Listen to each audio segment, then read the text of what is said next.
Good morning and welcome to Day 3 of Defence Innovation 2020. For those of you who've just joined the conference, my name is Jenny Elgahari. I'm from the Defence Innovation Hub and I'm your host. First, I'd like to acknowledge that this webinar is coming from the land of the Ngunnawal.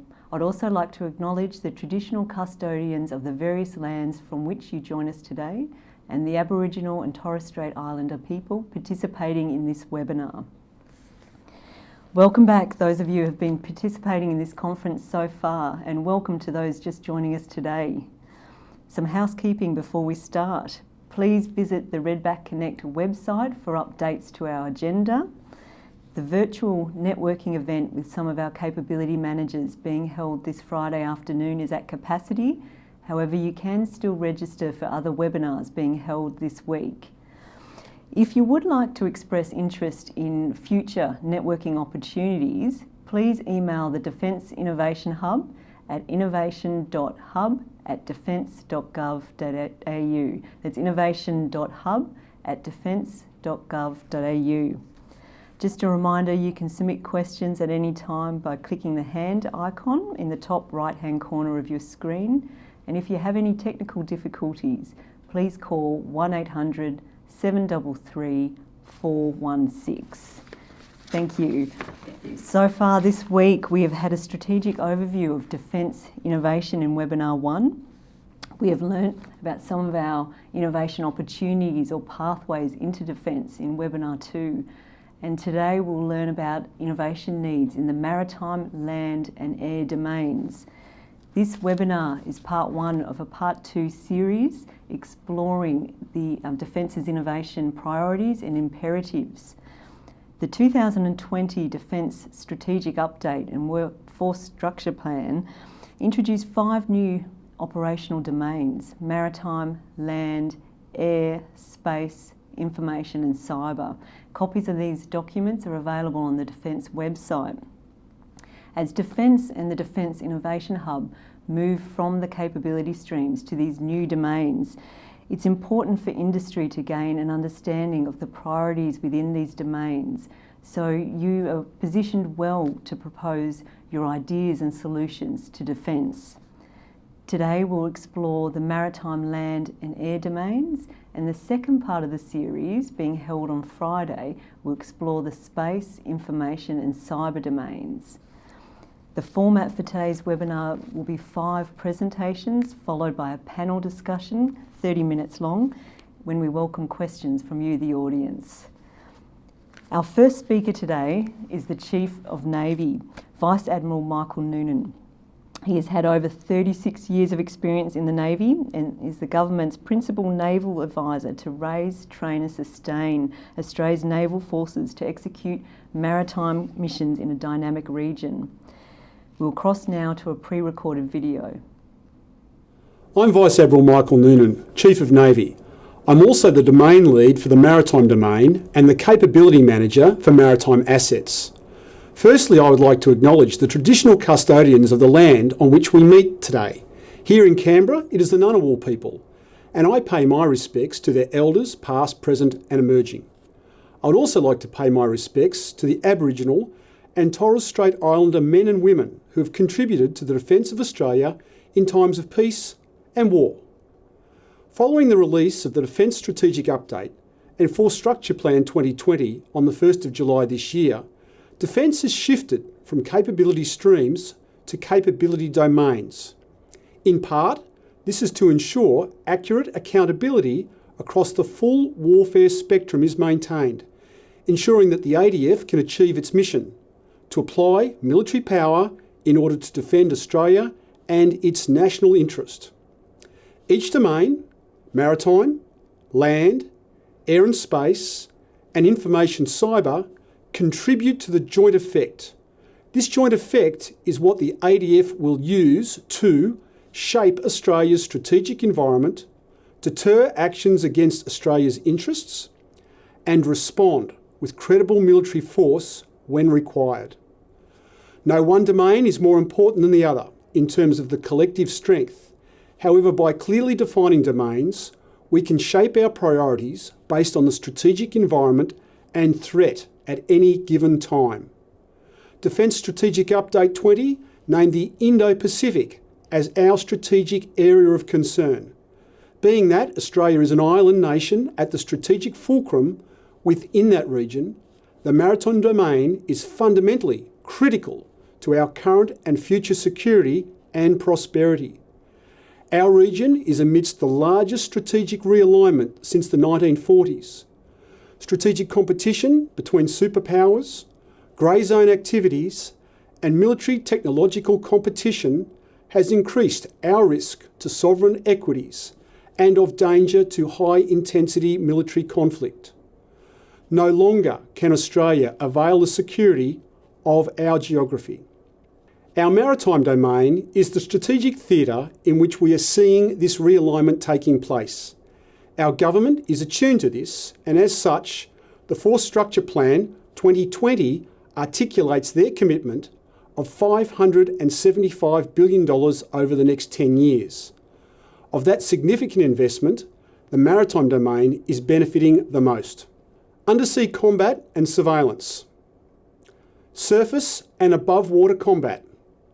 Maritime C5 ISREW. Maritime combat support and amphibious. Maritime mine warfare and patrol and geospatial. These are just some of the areas in which industry and Navy are innovating within. So what does this mean for Navy? And more importantly, what does this mean for industry? It means that as transformational partners, we have a collective responsibility to ensure that we deliver world-class platforms, systems and assets that are fit for purpose. It means we collectively do so in a responsible manner, understanding the significance of both the investment and the responsibility to deliver on time and on budget. A humble, respectful and careful approach must be observed by all of us. This series of Defence Innovation webinars is essential to ensuring we, defence, industry and academia, are aligned consistently, engaged in a two-way dialogue, innovating to make a difference, and focused on delivery. Navy is committed to our transformational partnership, and I am committed to empowering industry and academia to find better ways to achieve our desired outcomes through our people, improved processes, and embracing technology. Thank you. Thank you, Vice Admiral Noonan. Now speaking on behalf of the Head of Navy Capability, Captain Nick Trongali from Warfare Innovation in Navy Headquarters is joining me in the studio here to discuss maritime-based innovation needs and priorities. Welcome, Nick. Well, thank you, Jenny. Appreciate being here. I'm here to just talk to you about a little bit about what we do in Warfare Innovation Navy and how we started, where we're going, and some of the exciting things that we do have coming up here in the future. We're a brand new branch. Chief of Navy decided to stand up Warfare Innovation Navy back this last November, and we really got started as a branch early this year. So what we do is portfolio management, innovation, continuous business improvement, future warfare, which is the area I'm in, which is robotics, autonomous systems, and artificial intelligence. So what do we support? How do we support industry as a FIC?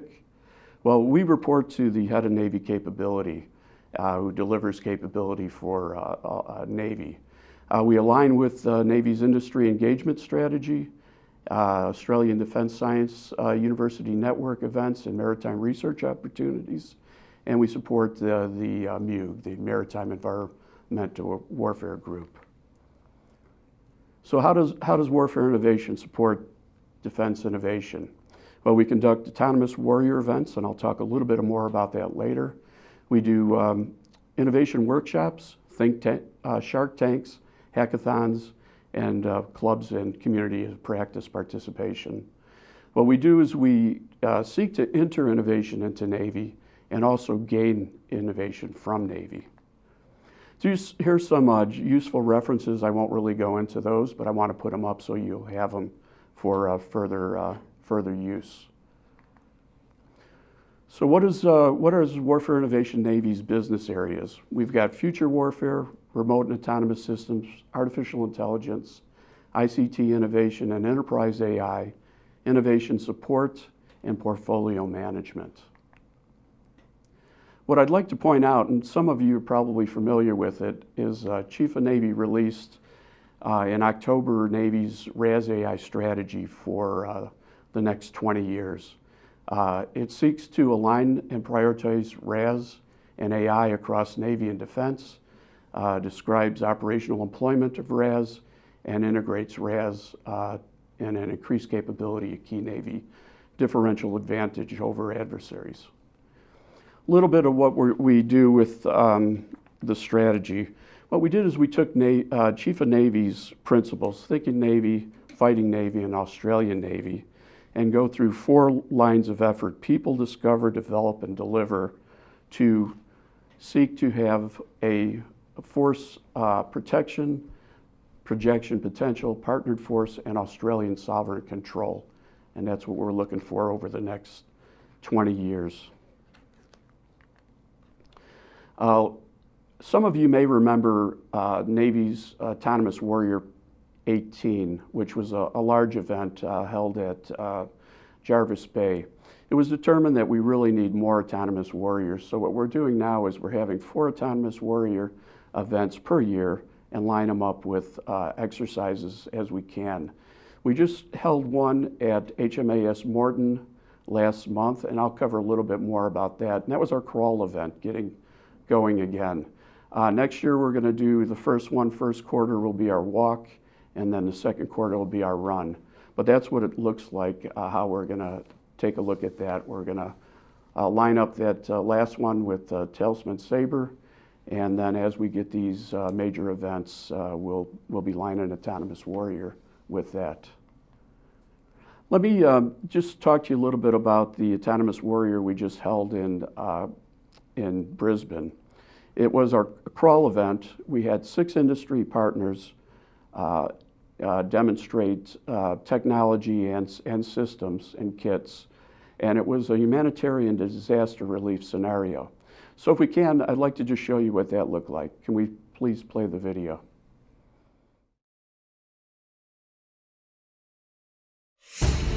Autonomous Warrior is Navy's flagship program to demonstrate and evaluate robotic and autonomous systems and increase cooperation between defence and industry. Genesis marks the beginning of a new series for Autonomous Warrior. The scenario you are about to watch demonstrates how the employment of multiple unmanned systems, mesh networks, and automated 3D mapping processes allowed the delivery of disaster relief while keeping sailors out of harm's way. I know you.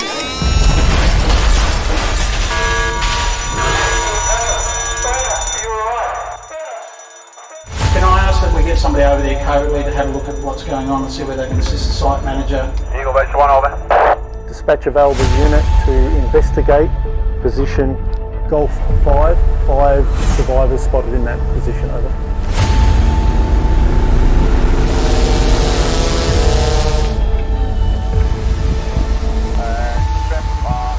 Report from Overwatch, over.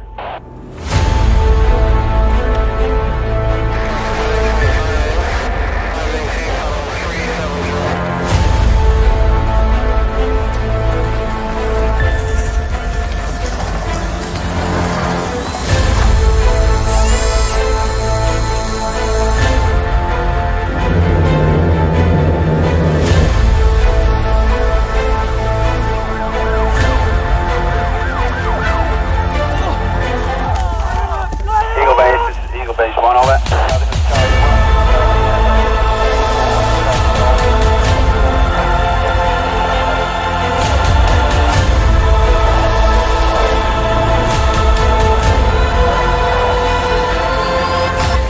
This is Eagle Base, describe your findings again, over.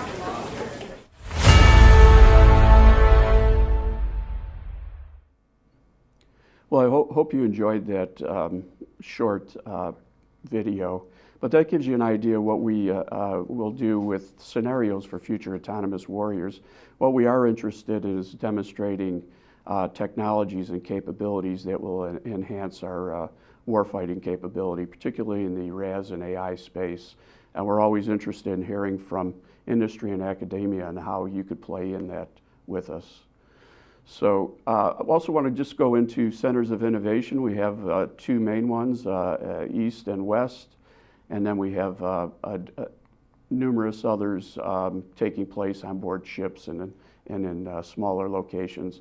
Some of our grassroots innovations, you can see there, I won't cover much in detail, but we've got a Mode 5 training kit, refigured submarine food storage, 3D printed lockout devices, aviation fuel testing, and then CN's annual Innovation Excellence Award went to submarine accommodation capsules.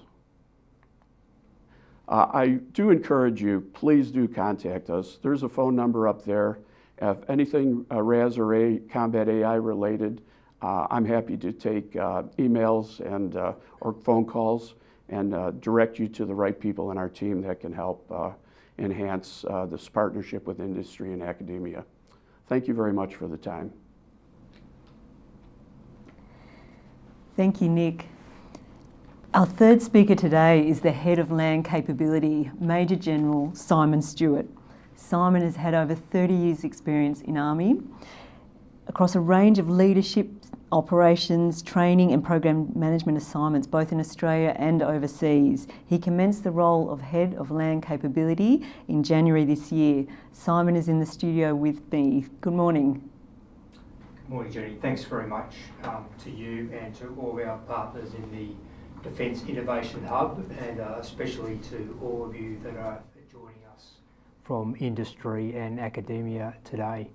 I'm here on behalf of the Chief of Army today, and I really wanted to do two things. Firstly, set some context, which I hope will be helpful in terms of narrowing your focus on the sorts of things that we are thinking about. And the second is to talk about innovation, very broadly Army's approach to innovation, both top-down and bottom-up. And I'm going to use the Army Innovation Day as the sort of vehicle for our discussions, and I'll finish with some examples from previous Defence Innovation Hub Army collaborations that have met with some great success for all involved. But if I can start with the context, I think this year, perhaps more than any other, has demonstrated the very dynamic nature of the world we live in and the kinds of operating environments that will characterise the future as much as they do today.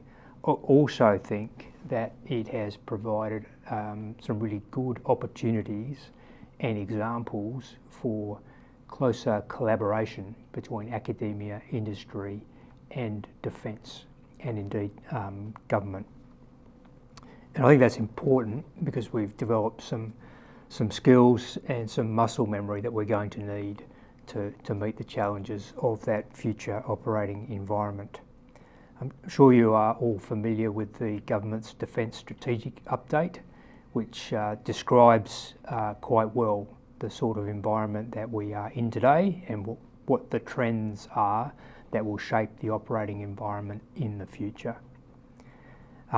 Army did some work that contributed to that. We call that that description of the enabled land environment, accelerated warfare, and I'd certainly commend that to you in terms of understanding the challenge that is set before us.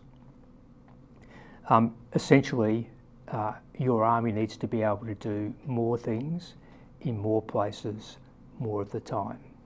To be a little more specific, we've heard in the introduction, in Chief of Navy's introduction, about those 5 warfighting domains and how we combine effects from those to support operators either in the maritime, in the air, or indeed in the land environment. We need to do that across the spectrum of cooperation, competition and conflict, and we need to do all those things in all 5 domains simultaneously. So that's the bar that we are aiming to clear. There are some very significant challenges and we're hoping you can help us to address those challenges. Thank you, Simon. Our fourth speaker is the Chief of Air Force, Air Marshal Mel Hupfeld. He was a FA-18 fighter pilot and has commanded major operations in the Middle East. Before becoming the top Air Force officer in July 2019, Mel was the head of Force Design and Chief of Joint Operations. We'll now cross to a pre-recorded video. G'day everyone, and thanks for logging in to hear from my colleagues and me about Defence's commitment to innovation and of course its importance in maintaining our capability edge. Before I begin, I would like to acknowledge the traditional custodians of the land on which we are meeting virtually today. That's the Ngunnawal and the Ngambri people, and I pay my respects to their elders past, present and emerging. And I also extend that respect to Aboriginal and Torres Strait Islanders peoples who may be listening in today. The Director of Air Force's Plan Jericho, Group Captain Lyle Holt, is also presenting to this webinar series about some of the incredible work that his team are doing in the technology space. And I'll leave it to him to delve into some of the tactical projects, and instead I'll be talking about Air Force's strategic picture and how that fits into the innovation in the air domain. Now, as we know, the relatively benign strategic environment that we've enjoyed for decades is rapidly vanishing before us. While still unlikely, a high-end state-on-state conflict in our backyard is now less remote. In response to this, the government has recently released the 2020 Defence Strategic Update, which directs us to shape our strategic environment, to deter actions against our interest and respond with credible military force when required. To outline how Air Force would meet the government's objectives, I recently released the Air Force Strategy. Now that outlines the role of Air Force within the context of Australia's security and how air and space power will generate strategic effects for government. As it stands, innovation is deeply embedded into our Air Force mission, and that is to prepare air and space power in order to enable the joint force in peace and war. What I've asked of my people, I think, is simple, and that is to apply the strategy and these lines of effort to their work and to the Air Force mission. And if you can't draw a link between the two, then you should question whether that work is in fact needed. And there are some strong highlights in the strategy which apply closely to innovation. First is my call to develop an intelligent and skilled workforce that is ready to innovate and to wield those emerging technologies. Secondly, we want to deepen our engagement, and certainly industry is important in that part. Through collaboration, we can ensure we're harnessing the best technologies and the best minds of our private and academic sectors and what they have to offer. Finally, I've called for our culture to evolve, and particularly in relation to our treatment of risk. In order to innovate, I want our people to know that for Air Force, I am willing to accept an approach where we fail early and learn fast. So what does innovation in Air Force look like? One of the key challenges we face is the incredible rate of change in the digital age. We're having to rapidly develop new mindsets to outthink, outmaneuver and outwit our competitors. A key concept in the Air Force strategy is mastery of the underlying tension between two key things. The first, a clear and rational guidance with hard measurable boundaries. And of course against the second, where we seek creative thinking and disruptive ideas, thinking to innovatively address complex grey zone challenges. Our application of air and space power is less effective if our competitors can easily anticipate our actions. So to counter this, we will ensure novelty and creativity are central characteristics when engaging in our environment, which is of course, a state of constant competition. And Air Force is doing just that with our very own Plan Jericho. Jericho's disruptive innovation program is partnering with Australian industry, academia, defence and the whole of government to build advanced and evolving technologies and agile ways. And it's not just about innovation for new widgets or aircraft kit. Our modern Air Force is much more than just things with wings. One of the very exciting projects which is pushing the envelope in terms of its ambition and ability to change how we conduct warfare is the Internet of Defence Things. Jericho is exploring a range of system architectures, data collection, processing, artificial intelligence and machine learning, and data visualisation technology. We aim to turn masses of data from sensors across our networks into structured information that can be intuitively used across multiple networks and devices. One of the early applications of this approach is our concept for a virtual operations room. For those who don't know, an operations room is a decision-making node that commands and controls active military operations. It is crucial to how we command and control our military capability. The virtual operations room concept is a collaboration between Jericho, CIOG, Telstra, and other industry and defence partners to enable agile command and control. The intent is that we won't have to rely on centralised command and control facilities that force our communications networks and decision makers into a small number of critical facilities. Commanders operating from a virtual ops room could be anywhere, in the back of a C-17, embarked on a Navy ship, or part of a contribution to a coalition force overseas. There are two key innovations which are behind the Jericho Virtual Ops Room concept. The first is augmented reality for data visualisation. The second is our aim to move the data to the people, not the people to the data in centralised facilities. Our vision for augmented reality is being delivered with the Microsoft HoloLens 2 headset to intuitively visualise data for commanders and for decision makers. The Jericho work also enables widely dispersed users to share the hologram view of the battle space, removing the need for everyone in the ops room to be in the same location. Now that's exciting work, and it's only one of the great things Air Force is working to deliver. It's important to note this technology doesn't fly. Under the Air Force strategy, I'm asking my people to innovate in ways that keep the Joint Force competitive for decades. One of the ways I'm doing that is asking people to move on from being Air Force specialists to being air and space power specialists. We also need to build the technologies that people don't automatically associate with Air Force, such as our air bases, our ICT capabilities, and our networks. The tactical excellence, which remains essential and for which we're proud of and have been known for, is not enough. Air Force must innovate and evolve so that it can expand the amount of options we can provide to the Joint Force in service in Australia. So thanks for watching. Be innovative. Our future depends on you.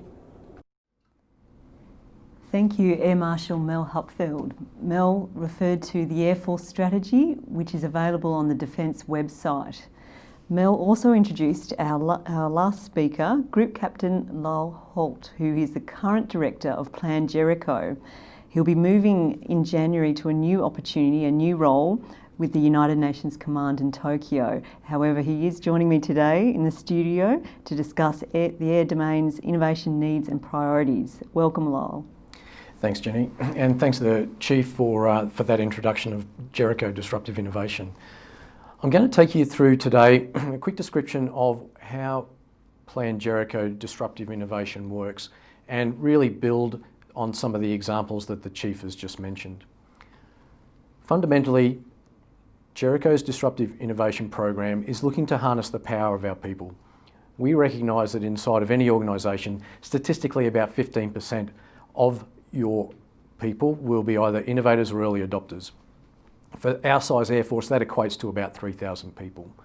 So we look to find those people, empower them, and give them opportunities to solve exquisite problems that belong either in their workplace or that the Chief might bring to us. We corral them under our Edgy Air Force program, and we provide a practical place for them to come together and work through our Jericho labs. At the moment, as we prototype those concepts, we're building 10 around the nation. We started with our headquarters lab in Canberra. We have a lab established at RAF Base East Sale, RAF Base Richmond, Williamtown, Amberley, and today we'll be opening our Tyndall lab. We plan to roll one out in Edinburgh shortly, and there'll be 3 more in next calendar year. Supplementing our 3,000 innovators inside of Air Force, we have Plan Jericho. We have about 5 posted uniformed staff working for us, and we exist to pursue transient advantage through disruptive innovation. We work intimately with academia, with defence, and with any partner who comes to us with a great idea or potentially a great solution. We have what we call a disruptive innovation community with our, working from the outside in on this diagram, our posted Jericho staff on the left, our Edgy Air Force community through their Jericho labs on the right. We work intimately with Defence Science and Technology to pursue high-end science. We do have a particular contracted relationship with the Jericho Smart Sensing Lab at the University of Sydney, who overnight won a Eureka Science Award for defence technology. We also work with our Air Warfare Centre to bring new innovative technology closer to the warfighter. It's important to note, I guess, as we talk more about the work that Jericho is doing, to highlight that Jericho doesn't build capability. We build and demonstrate concepts. We do that so that we can enable the warfighting air and space power advocates to see the art of the possible, to become familiar with these concepts, to become comfortable with new and sometimes really left field technology so that we can bring it into service in a quicker way. The Chief mentioned our virtual operations room, and I've put up a slide of what that looks like. And really the virtual ops room from a warfighting sense is about making better decisions faster.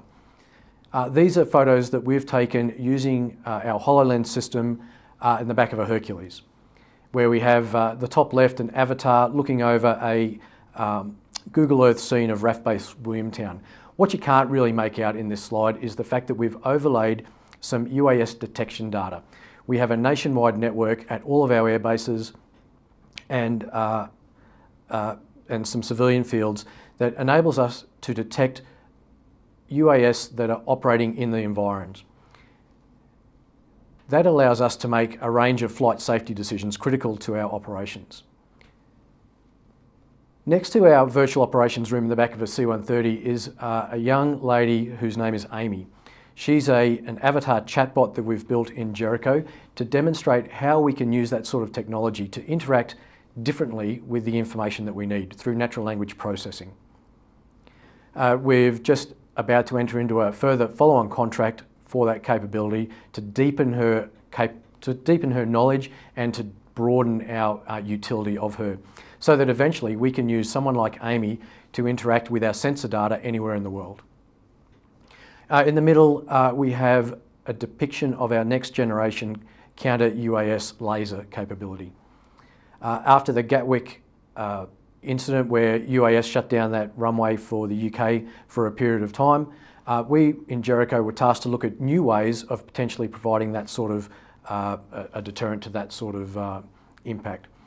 So we're working with some small industry down in Victoria and with Defence Science and Technology Group in Adelaide, and we've built a laser that is world's leading for size, weight, power. And we're shooting down UAS in a indoor laser range that we've built in Melbourne, and there's an indicator there of some impacts that we've had on 3mm thick steel. That program is ongoing, and we hope to deliver a capability in mid-year to demonstrate to the Joint Force. Bottom left is an indicator of some recent work that we've done at high altitude, both in near space and at the stratosphere, to take a range of sovereign-built, low-cost sensors to an environment that we haven't previously utilised before, certainly in a rapidly accessible way. Just as an example, to get one of our new sensors, which cost in the thousands, to the stratosphere, costs us about $7,000 per event at the moment. And the bottom right group of pictures is a new way we're exploring of interacting with ISR data.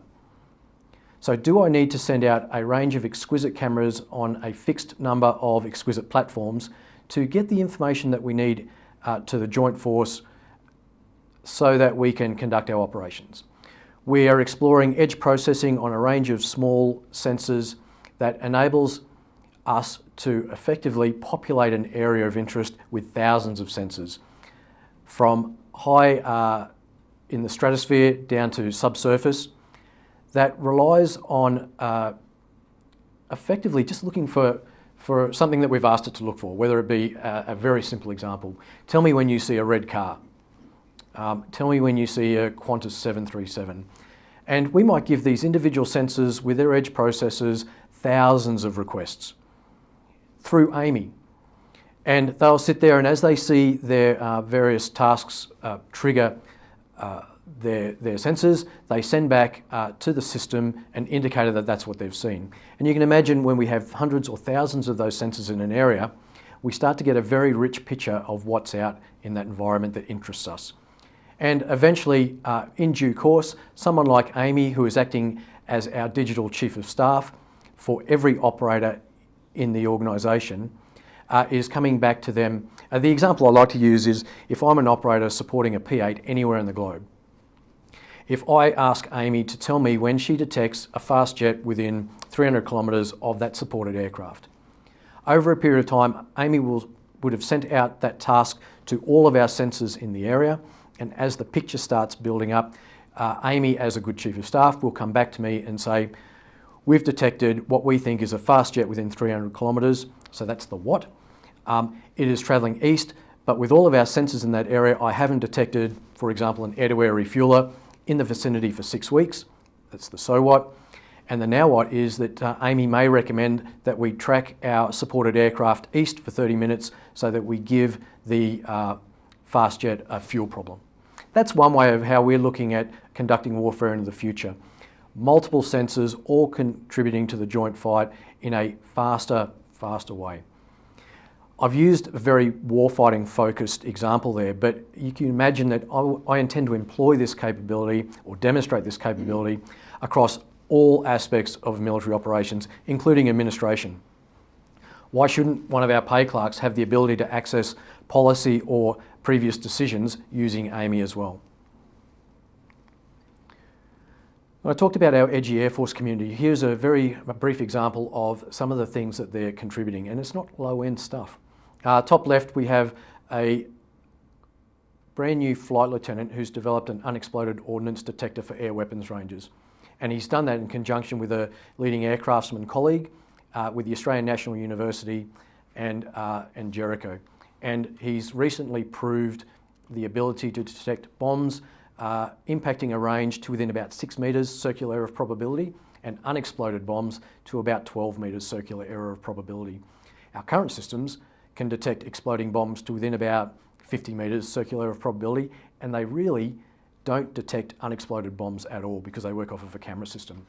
This young guy has taken a seismic sensor, integrated it with an acoustic sensor, and connected those over his own mesh network to obtain those figures in prototype testing.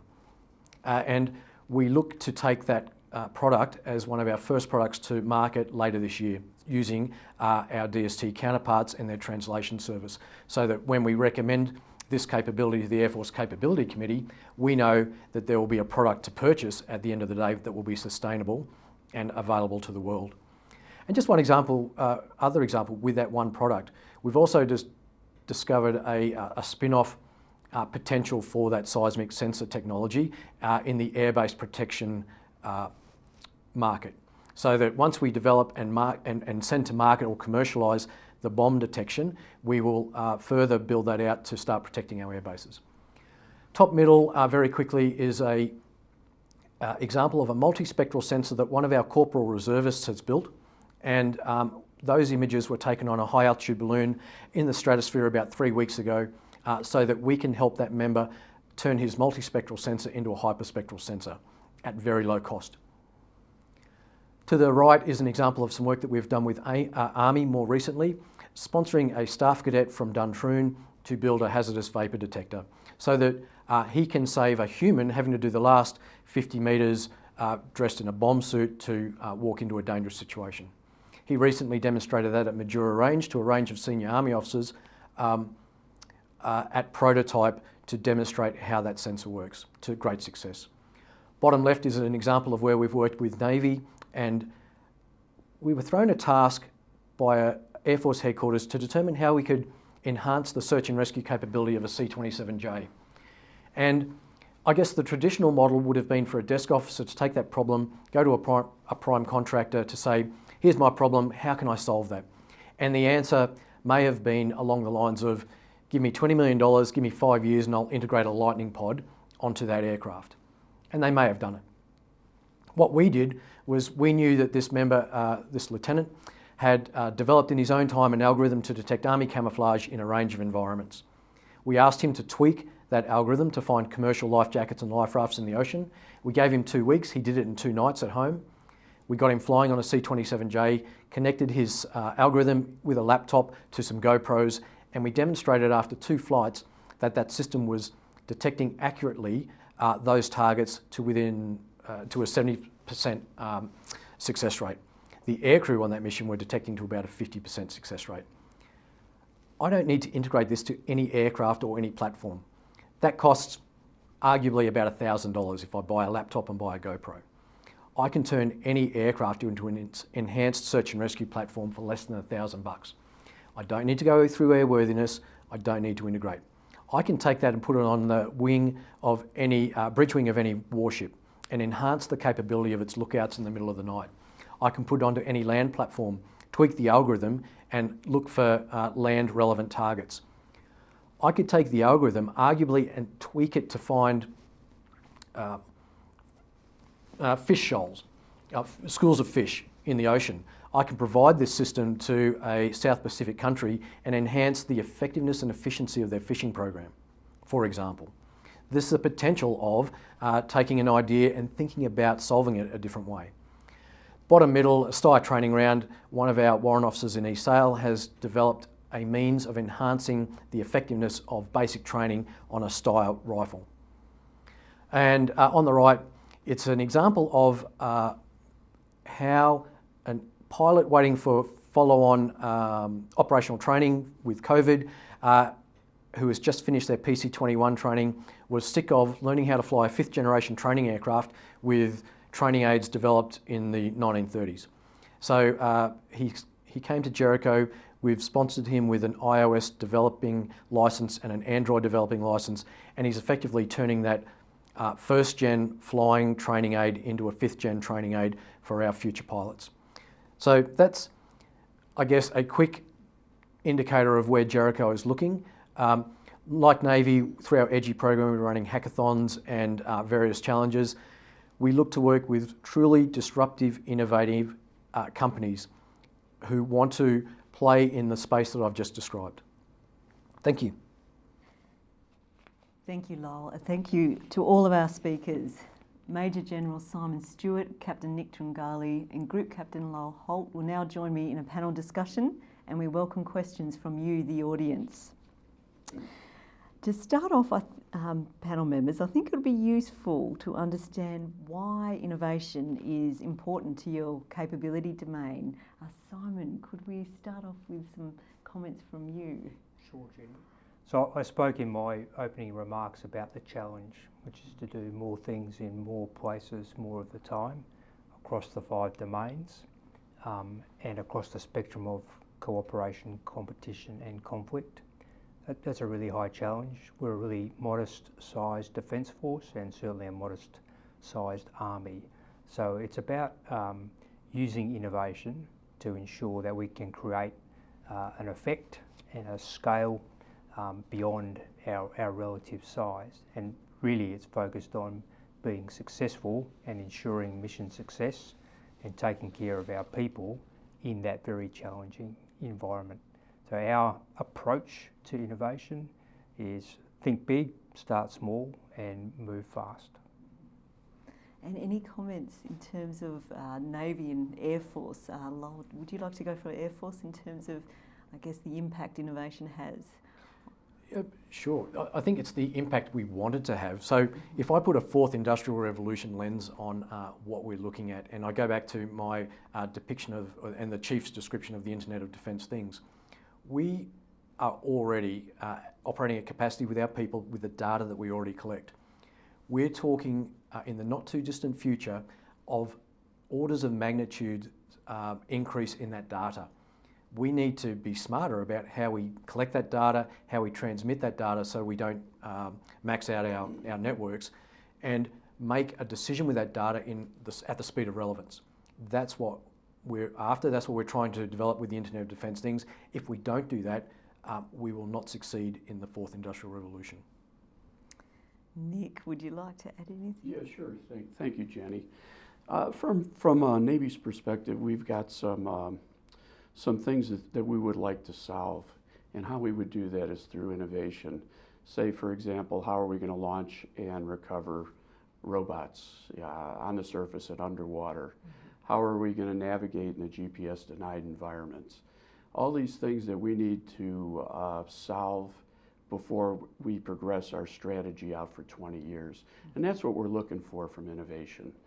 We'd like to work and see some great ideas. We have some ideas that we know we need to be looked at, and so that's how we'd like to collaborate. Get some solutions. Yeah. Thank you. How can industry and academia improve their understanding of Defence's needs to support innovation and technology development? So I'll hand over to you, Simon. So how can industry and academia improve their understanding of Defence's innovation needs? It's a great question, and it's why we're all here today. I would say two things. Firstly, understand the strategic context, and I sort of talked about some of those things in the introduction. And the secondly is be involved and engaged through the Defence Innovation Hub. From an Army perspective, we have a great focus on the Army Innovation Day, which is a collaboration with the Defence Industry Hub. We held our 7th Army Innovation Day this year. We did that virtually to great success. We're hoping next year that we'll be able to do that in a live format. And I wanted to use today's opportunity to announce that the theme for Army Innovation Day 2021 is energy security for the land force. And the challenge statement is energy and environmental resilience. So we'll be calling for proposals toward the end of the year or early next year. And we'd really appreciate your participation and consideration of that. Thank you. Nick, how can industry improve their understanding of Navy's innovation needs? Well, we felt it was necessary to put out our RAS AI strategy taking us out 20 years. And we wanted primary audiences for that were industry and academia, because I'd highly recommend the strategies on the Navy Internet. Take a look at that, take a look at what we're looking to do, and I highlighted a few areas. The primary is protection of our people and our assets, keeping people out of harm's way, and then projecting further away, much further than we do currently. So I'd recommend the strategy, take a look at that. We're happy to talk to industry about how we could work together on that, and then we can go from there. Okay, thank you. And I know you did put a phone number in your presentation. Yes, for people to call. Yes. Thank you. And Lyle, what about for Air Force? Nick had a great slide that talked about the Navy hackathon run earlier this year, about April, I think it was. And Air Force and Army participated in that. And we intend to hopefully do a lot more collaborative work with Army and Navy through Edgy Air Force and our Jericho labs. That's a great way for industry to get involved and to see what we're doing to skill our people. And certainly for us, the reason we're skilling our people is because we need our 3,000 to be thinking differently about how we approach problems so that we can then get after some truly disruptive technology, processes and policy for the broader Air Force. Industry can Google Air Force and Jericho and find our contact email address, etc. And that's where shortly we'll be able to host our new website, which will demonstrate very clearly our successes, our failures, as the Chief said. We're proud of those as well. Why? Because it indicates a maturing organisation as well, I think, and recognising that with our 3,000, we expect 4, 5, 6,000 great ideas to come up every year, for example, of which maybe 10, 20 will be those golden nuggets that we can actually take through to capability. But we need industry involved to both see where we're intending to go and to help us get there. I said we don't build capability, we build concepts and ideas, and really I guess you can think about it as using Jericho to enhance our requirements definition. Thank you, Lyle. Question about how can small businesses get involved in Defence Innovation Days? Now, we did hear about Army Innovation Day, and there'll be more information available shortly, next week, regarding that. Unless you had anything further, Simon, to add about Army Innovation Day, I can move on to... Sure, I'll just use the opportunity to say that the Defence Innovation Hub is a great way to get engaged with Army. Last year we sponsored about 44% of the Innovation Hub activity. So that, for us, and certainly for our industry partners, combined with Army Innovation Day, has been a really successful way of making sure that we're able to communicate what it is that's important to us, to focus effort, and to look at those collaborations. And if I may just pick up on a really good point that Lyle made, and that's about expectation management.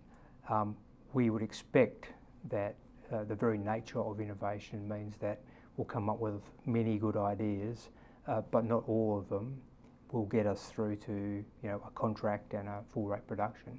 But there will be benefits in terms of what we learn, how we develop concepts, and how we inform ourselves in terms of the requirements we then put into the requests for tender and the like to industry. So I think if we take a broad view of the value of innovation and where there are opportunities to pull through on ideas that do have a more immediate commercial application, then I think that's a good thing to do. Thank you.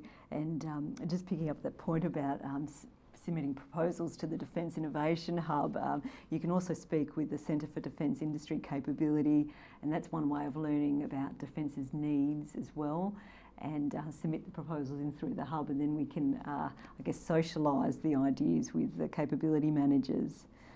And just moving on to regarding the question about Defence Innovation Days, and Nick, you mentioned about Autonomous Warrior. There might be also other Innovation Day type events.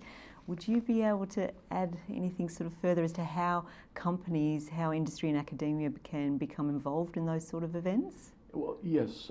If somebody's got something that they feel is innovative and it's maybe at a smaller scale, what they can do is contact our innovation centers, particularly here in Sydney, and that would be Commander Steve Thompson, and just run their ideas across with him and see where we can go. I would just like to point out too that as far as the Innovation Hub, we had a technology we were interested in, and it was demonstrated at Autonomous Warrior. So it proved very promising. So now what we're doing is we're kind of going back with that company and directed them to the Defence Innovation Hub, and then come out again the other way.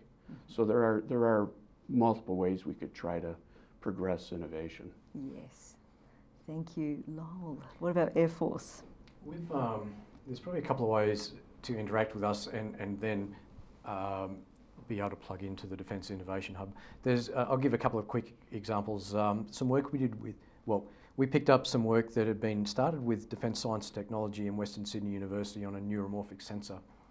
Jericho and Air Force provided the means for Western Sydney University to build an astrosite, so effectively a observatory in a shipping container that enabled the uni to give it a practical sort of application that has now subsequently been picked up by the Defence Innovation Hub earlier this year, late last year, to drive forward. So there's an example of where people have used the relationship with Jericho to help then inform Defence Innovation Hub projects.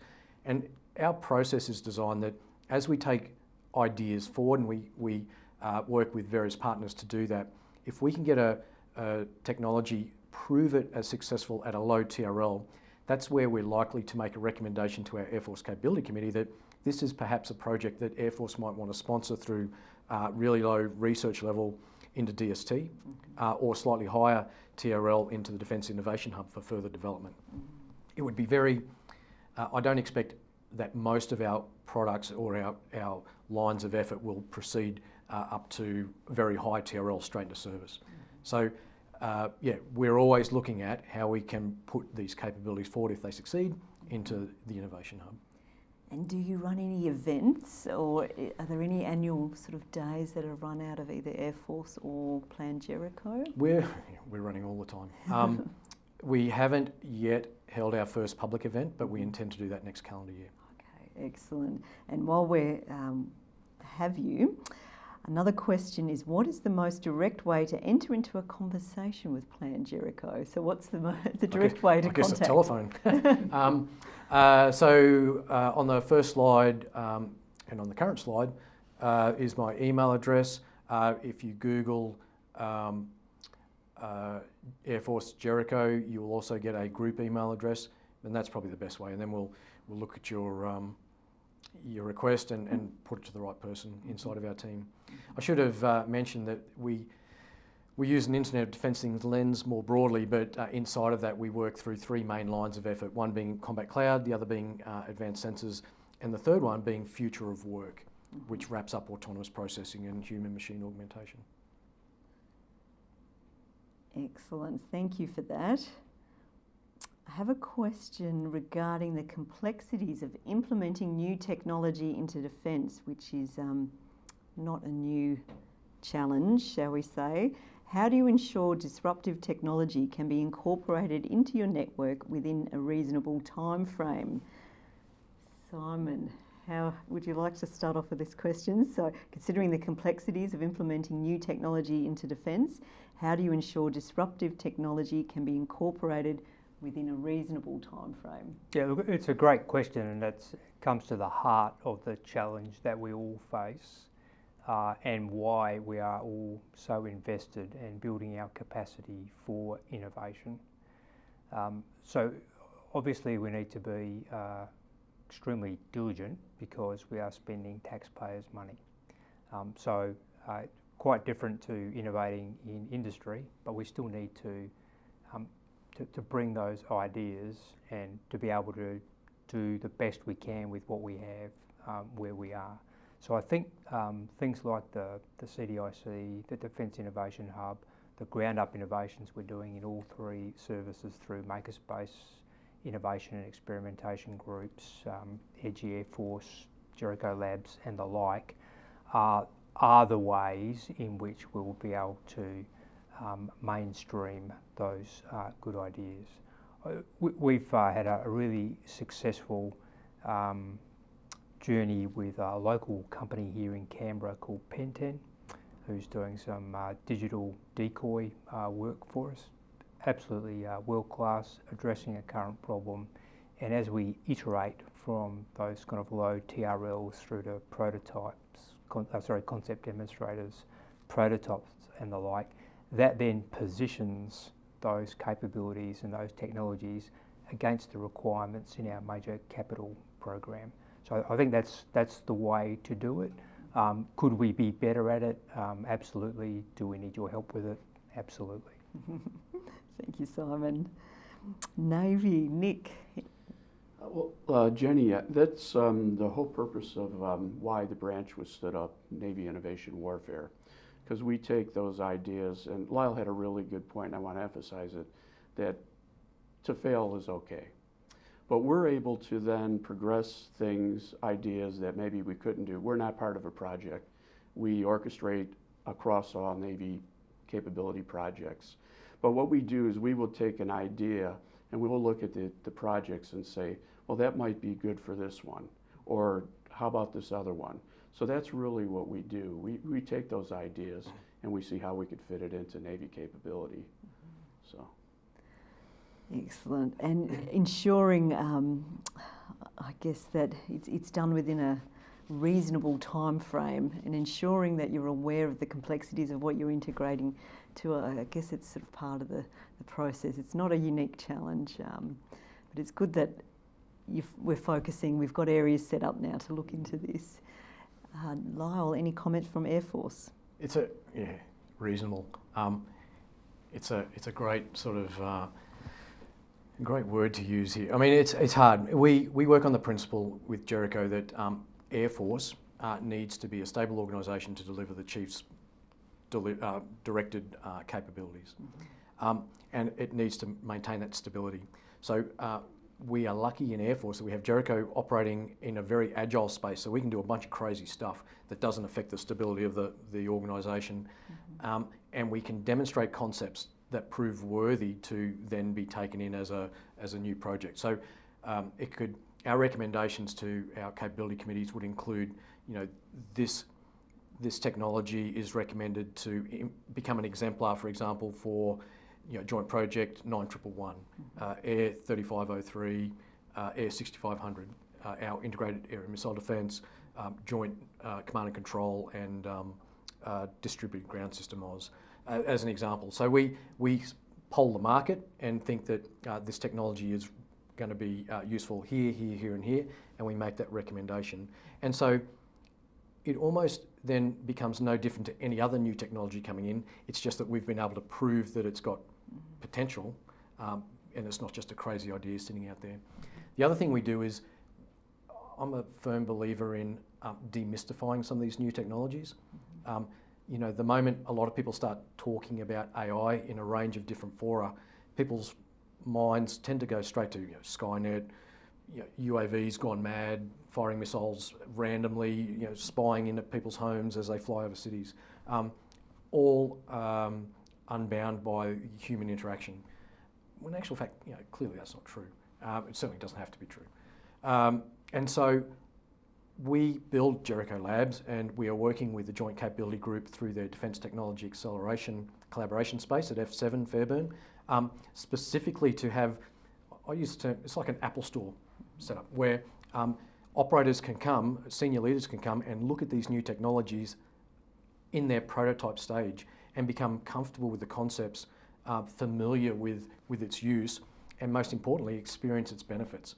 Whether that's standing in the middle of a data visualization arena and interacting with flight safety data, rather than reading a tome of documentation prior to a senior committee, come and we'll give you that information in a very different way, let you interact with it entirely differently, and let's see how long it takes to prepare you fully for your committees. Yeah. So come and play, demonstrate. Excellent, thank you for that. Next question is, what are the risks and challenges you and your capability domains face which innovation can solve? Now, we did touch on this during the presentation and the speeches, but we'll just recap. What are the risks and challenges you and your capability domains face that innovation can solve? Simon, could we start with you, please? I'll start with my earlier comments about scaling and fusing data and creating effects. That's really sort of a top line description of the challenges. Robotics and autonomous systems, which incorporates artificial intelligence, machine learning and the like, has some common application across the domains, but each of the domains has to have their own specific challenges in terms of clutter, the physical environment, the application of weapon systems, and the relationship between the robotic or autonomous system and the human in the loop. So Army released its RAS strategy last year, and this year we set up the RECO, which is the RAS Integration and Coordination Office.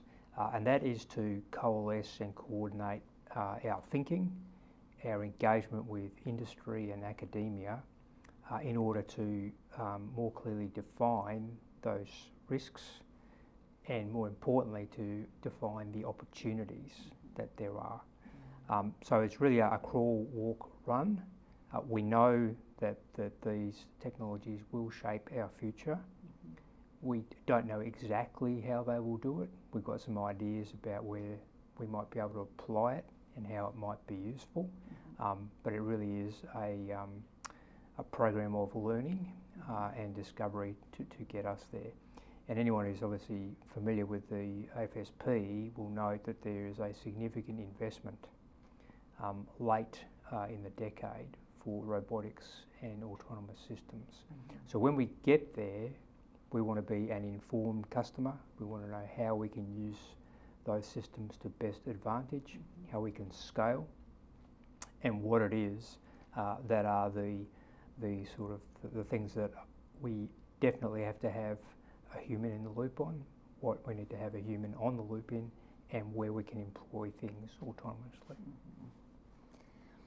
And Nick, what about for Navy? What are the risks and challenges that innovation can solve in the Navy domain? Yeah, well, Jenny, I mentioned a couple of them, and that's navigating in a GPS-denied environment, launch and recovery of RAS. We're taking a look at, well, we took a look at technologies that we thought were available today, maybe out 10 years and maybe 20 years. Very difficult to predict, though, what it's going to be like in 10 or 20 years. So we're taking a look at quantum computing, navigation, timing. We're looking at, well, what's 6G going to look like? I mean, everybody talks about 5G, but what's 6G? And how can we apply that? So those are the type of things. There's many challenges, and particularly in the space of RAS and AI. So, but those are the type of things we need to look at, and that's what we would actually reach out to industry and academia to help us work with. Excellent. And Lyle, similar for the air domain or something different? Yeah, no, they're all similar. I mean, I agree with both examples given, but I'm going to give you a left field one that affects all of us. Data storage, archive acts. You know, we have to archive documents, videos, floppy disks, tapes. I'm sure we've still got somewhere archived. All that takes a building, air conditioning, people to manage it. What if we took up an innovation that started in the States a couple of years ago of DNA data storage, for example, where I can store documents, what do they call it? Shelf foot meters, distance on a shelf.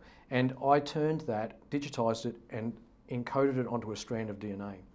I could take the size of the National Library and everything that it's held in there and put it into a vial of DNA.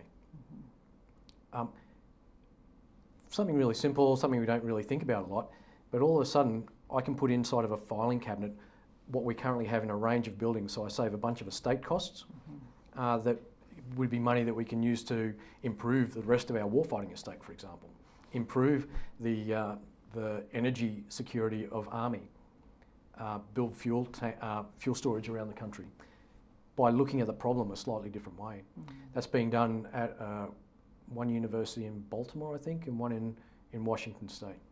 So what happens if we invest in that technology so that we can make the encoding and decoding of the information faster, so that it becomes actually more relevant to us in defence? And I'm not talking about necessarily taking information off of a P8 somewhere in the world and putting it straight onto DNA, although that would be great. But let's just take all of those current fixed buildings that we have holding paper and get rid of them, put it in a filing cabinet somewhere, as an example. Thank you. Next question is, how would you like to improve partnerships with industry? And we did hear during the presentations about the importance of, I guess, the partnership between industry and defence in innovation. And I'll hand over to Nick in the first instance. How would you like to improve partnerships with industry? We'd just like to have an open engagement, and particularly getting back to the Warfare Innovation Navy branch, we're not constrained with talking to industry like, say, maybe the projects might be. So we're able to communicate, and it's all about what we think we could use, and just open dialogue and just communicate back and forth. So. And Nick, how do you think defence could improve partnerships with industry and academia? Sorry, Lowell. So I think, and Nick's right, it's dialogue. And I think with DST, Jericho has a really good dialogue with academia. We work with them through DST, hand in glove, to everyone's benefit. And that obviously opens us up to the entire national network that DST brings with them. It's the same in academia. What we love are companies that come to us with really left field ideas, really truly disruptive ideas that hasn't necessarily been thought of before. If you have a better way of doing current business, go talk to a desk officer inside of one of the projects, I think. But if you really have a totally different way of doing things just fundamentally different, DNA data storage is one simple example, then yeah, we're all for that, and we want to do it inexpensively, fast fail the idea, and if it's got legs, we'll be able to prove that and then pitch it into to bigger Air Force, either directly or through the Defence Innovation Hub, DST, etc. So early engagement, Yeah. yeah. Simon, would you like to add anything as to how defence could improve our partnership with industry and academia? Oh, it's a good question. I think we're doing it, but it'll be an iterative journey. So, you know, as I mentioned before, our RICO, that's a way of focusing people's effort. There are a team there that want to talk to you, want to listen to what you have to say. From an enterprise perspective, the department has changed significantly quite quickly in terms of structuring and organising around defence industry and our obligations and the benefits that we'll get from closer engagement. The CDIC, Next Gen Technology Fund, and indeed the Defence Innovation Hub, along with the very broad range of things that we've all discussed today. So I think the framework is there, the opportunities are there, and that's another area that we'll need to innovate and to continue to iterate. So I think we're doing it, and it's always good to just pull back and look at the context of where we were 5 and 10 years ago, and I think we can point to a number of really good examples, but we can always do things differently, we can always do things better, and that comes to that point of the dialogue. And I think, you know, we do have a really good dialogue today. And continuous improvement as well. So lessons learn from our lessons. Thank you for that. I have an interesting question regarding data.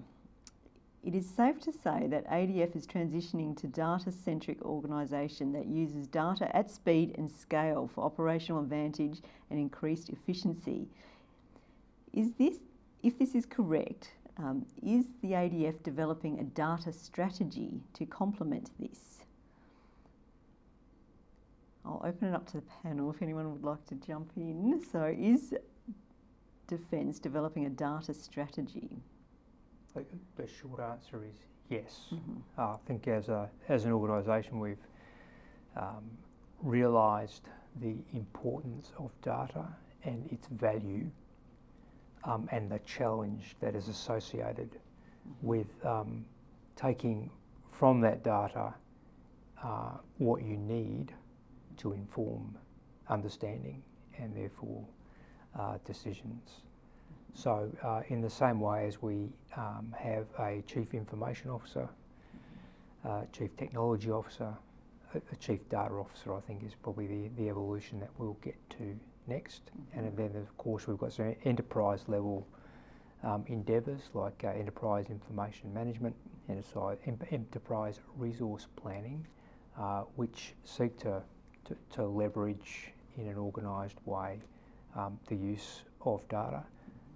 Some big challenges in terms of how do we store it, noting that our security requirements are significant, and how do we make it available at the point of need. So the challenges I think are well understood, and we're in in the sort of earlier stages of organising around the problem.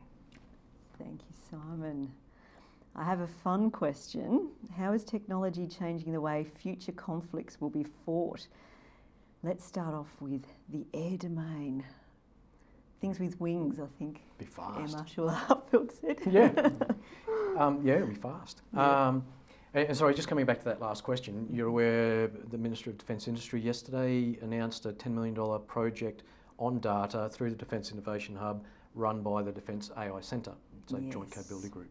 So that's going some way to, I think, get to where the Major General was talking, probably exploring those edges and working out what the future construct looks like. But that's sort of the answer to your question as well. So if I talk about the Internet of Defence things, I see a future air and space power contribution of a common data picture rather than a common operating picture. So, perhaps into the future, I don't need, I want great sensors, but I want mass. I want the data from them. I don't want to have to integrate a whole range of new sensors to each other. Just give me the data. Don't give me a battle management system necessarily. Just give me the data. We'll be employing a range of data engineers to make sense of it, and then the data scientists to turn it into an eye-pleasing, interactable sort of feature. But we don't have data scientists yet. There's no course for data science in the way that we're talking about it. And so we have to decide, and I think these data projects through the DIH will be really useful. Who are the people we need? Who are these data engineers? Who are these data scientists? Where do they come from? How do we train them? How do we embed a data scientist alongside a special forces operator to develop their app that they interact with our data lake into the future? How do I demonstrate that my way of currently processing, exploiting and disseminating ISR data requiring a range of uniformed people with a career's worth of experience might be dramatically shrunk, because now I have the power of an algorithm to pattern match and find the relevant information as a chief of staff to give to me. And so whilst I shrink my uniform workforce potentially, I replace some of them with some data engineers and data scientists to form a new team. So the future of work will look very different for all of us, but particularly Air Force. And for the maritime domain, for Navy, how can you see future conflicts changing with advancement in technology, innovation? I could see it. We're talking about a force multiplier with robots, perhaps, and increased reach.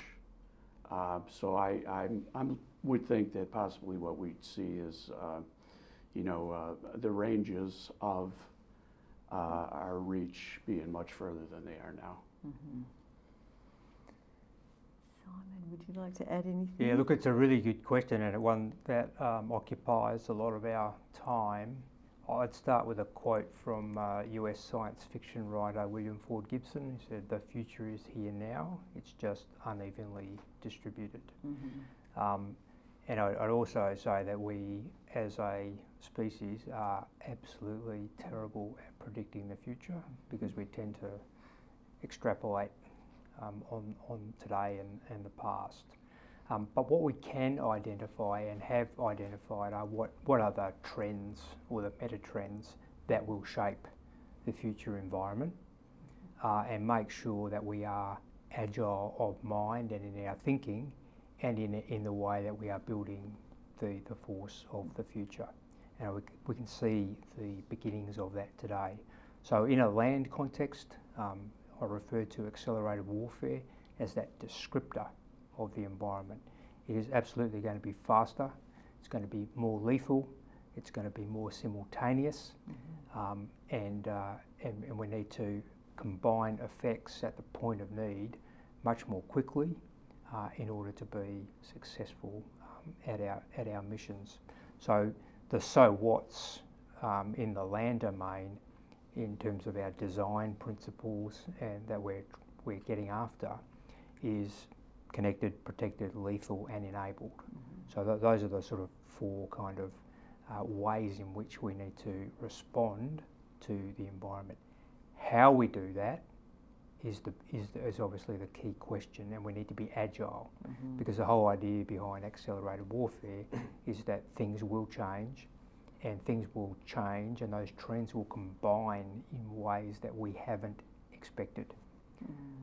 So if we set ourselves up to be agile in the way that we think and we approach these problems, that we are prepared for the impacts of those trends, and then have the right mindset and thinking. And so it's all about people, and in Army we are absolutely a soldier-centric organisation. Then I think we are best prepared for the future. But so I'm very wary of anyone who's prescriptive about what the future's going to look like. So Jenny, can I just add to what was just said? The people thing is right, and it's their minds. So, and certainly from an Air Force perspective, if you think of uninhabited or uncrewed aircraft, the workforce could look very different in the future as well. I spoke about data scientists, data engineers, but technology exists now that can give sight to the blind, hearing to the deaf, as two simple examples. And if I need a human in or on the loop to make decisions about weapons employment or kinetic, non-kinetic effects, does that human need to look as we look today? It opens up in our talent challenge into the future. It opens up our ability to attract a broader range of people than we currently attract with technology. And that's a good point. There will be a change, I guess, to the skill set that not only the services need, but also industry. And what do you think might be the skill set or the background, educational background, that's needed either for uniform or for industry? Do you have a sense for where we might be sort of heading? Yeah, look, there's a lot of great studies being done globally, because it's not a defence challenge, it's not uniquely defence. No. And gee whiz, I'm going back in history, my mental history a little bit here, but you can see trends over the last 5 years of skills that were important to employers 5 years ago that are important now. And what's coming to the fore, and don't quote me because there's probably 20 different studies out there right now which each say something slightly different, but the trend that I noticed was an increased desire for people who can think creatively and think about problems differently, because that's the type of future that was just spoken about in this dynamic, agile, fast, data-driven world, that people need to be great problem solvers. They might not need, I don't know, the physical brawn of a soldier who needs to carry a lot of stuff on their back for a long way. They might not need the acuity of an aircrew member of Air Force, that's sort of generationally been championed. It will be different, and so we need to stay on top of the latest trends in people, in recruitment. We need to have an understanding of what the future of work will look like, so that we can actually position ourselves to find these folks. And the other thing I would say is STEM, or STEAM in fact, is critical, because if we don't encourage kids nationally, this is not a defence issue, to undertake those studies at school, nationally we're going to have a massive hole in terms of just driving the basic needs of energy security around the country. Forget defence, how are we going to drive our car from A to B, or our electric car, because we haven't generated the kids coming through the school system who can go build the solar panels or whatever. So STEM is critical, but what does the future look like, and what technology can we harness to improve our recruitment pool? And before we wrap up, any comments from Nick or Simon to add to what the skill set or the education background for the future force or for defence industry? Look, I would certainly concur with Lyle's description there. This is a national challenge for us, and in our profession and in defence more broadly, that's a really focused set of challenges. I would say that STEM or STEAM is really important, and we really need to be getting to our young women and men, kids between sort of grade 5 and grade 8. And that's where we need to be inspiring them. to meet the challenges of the future. And the second point I'd make is that, certainly from an Army perspective, but it's the same for all of us, it's about teaming. That's what we do well. We bring together teams of all sizes and shapes very quickly, orient onto a problem, and then set about solving it or helping others to solve it. And that team requires the scientist, the technologist, the creative thinker, the doer, the person who can fuse all of those efforts together and produce an effect. The person who understands the context of the environment, and the person who has that sort of ability to visualise and contextualise how all these things come together. And so, we talk a lot about diversity, and we're doing a lot of work in that space. Diversity of thought and intellectual background and experience is ever more important in the future if we're to be successful. That's a good point. Thank you. Nick, anything from you before we wrap up? The only thing I'd say is, looking back 40 years ago when I first joined, the military looked very different. And we can't predict what it's going to look like in the future, but one might kind of question our physical standard requirements. And with the force we're going to have working and what we're going to need people to do, maybe that'll look very different 40 years from now. So. Thank you. Thank you to all of our panel members for an insightful discussion, and to everyone in the audience for your participation. There was a lot of interest in today's panel, and unfortunately we couldn't cover all the questions. Apologies if we didn't get to yours. Just a reminder that all of Defence's strategy documents are available on our Defence website and the Services website. The Centre for Defence Industry Capability also has information as to how to understand Defence's capability needs. If you'd like to revisit this webinar, recordings of all of our webinars will be made available after the conference. Please join us tomorrow at 11:30 Canberra time for webinar 4 with the Defence Industry Advocates from all the states and territories. Thank you.